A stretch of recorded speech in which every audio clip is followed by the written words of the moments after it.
Anche la Spagna prova a ripartire, allora in diretta da Madrid c'è il nostro inviato, Gianmarco Sicuro.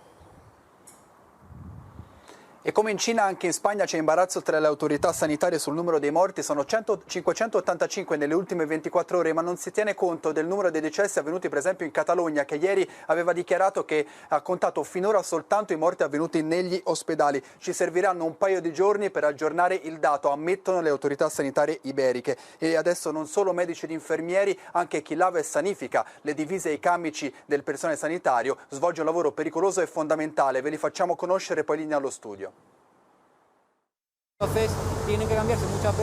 Il personale sanitario sta in contatto con i contagiati e ora si cambia più spesso, spiega Cristobal, e quindi il lavoro è letteralmente esploso. Nella lavanderia industriale di Fuenlabrada si sanificano i camici, le divise e la biancheria di tutti gli ospedali della regione di Madrid. Questa è la zona con i vestiti già sanificati, continua Cristobal. Allá tenemos la ropa sucia. Là invece abbiamo la zona sporca. Come arrivano, i vestiti infettati vengono subito trasferiti in quest'area.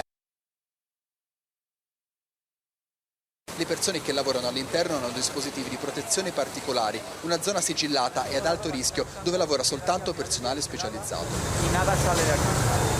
Non lo pensi perché sai che è una pandemia che hai, bisogna aiutare tutta la gente, no? Giuseppina è di Milano, ma da 36 anni vive a Madrid.